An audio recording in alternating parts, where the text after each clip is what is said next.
आज हम इस वीडियो में एक्सरसाइज 5.2 का क्वेश्चन नंबर 8 करेंगे। Question number 8, an AP consist of 50 terms. एक एपी है जिसमें 50 टर्म्स है, 50 टर्म्स हैं, of which third term is 12। जिसकी third term that means A3 हमारे को 12 दे रखा है, and the last term is 106। अब जो लास्ट टर्म है AN वो 106 है। अब वो क्योंकि टोटली 50 टर्म्स है तो यहाँ मेरा n क्या हो गया, ये जिसे हम लिख सकते हैं 50th टर्म। A50 हमारे पास 106 है। इसे डायरेक्ट नहीं बोला, यहाँ पर हमें समझना होगा कि अगर AP 50 टर्म्स की है तो लास्ट टर्म का मतलब A50 हमारा 106 होगा।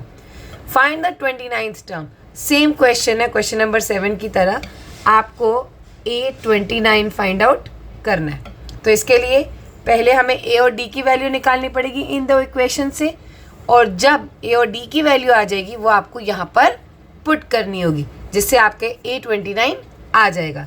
तो सॉल्व करते हैं। A3 means A plus 2D। General formula से अगर हम यूज़ करें AN is equals to A plus N minus 1 into D। अब N क्योंकि 3 है तो 3 माइनस 1 2D, तो A प्लस 2D इज 12। इसी तरह से 50th टर्म के लिए हमारे पास बन जाएगा A plus 49D is equals to 106। यहाँ पे 50 डालेंगे, 50 माइनस 1 49D हो जाएगा। तो ये दो इक्वेशंस हो गई। अब इसको इसके नीचे ले आते हैं, ये होगी A plus 2D is equals to 12।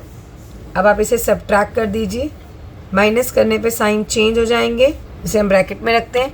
A से A कैंसिल, 49 में से 2 गए, 47D इज इक्वल्स टू 106 में से 12 माइनस करेंगे आएगा 4, 10 माइनस 1 9, 94।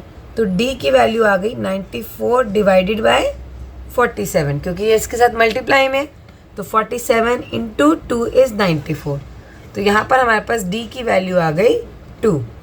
इस D की वैल्यू को हम अपनी किसी भी एक इक्वेशन में पुट कर सकते हैं, तो हम इसमें पुट कर लेते हैं। अगर हम इसमें put D is equals to 2, इसको इक्वेशन 1 मान लीजिए, इन इक्वेशन 1 तो आ गया A प्लस 2, पहले से साथ में लिख दीजिए 2D इज इक्वल्स टू 12। अब यहाँ पर A ऐसे ही रहेगा प्लस 2, D की प्लेस पे हम 2 लिखेंगे इज इक्वल्स टू 12। तो ये आ गया A plus 4 is equals to 12। तो A की वैल्यू आ गई 12 माइनस 4 दैट मीन्स 8। तो हमारे पास A की वैल्यू 8 आ गई। अब A भी आ गया, D भी आ गया। अब आपको क्या निकालना है, 29th। तो A29 क्या हो जाएगा हमारा, A प्लस 28D, क्योंकि 29 टर्म है तो उससे एक कम 28D हो गया। तो A की प्लेस पर हम लिखेंगे 8 प्लस 28 और D की प्लेस पर 2।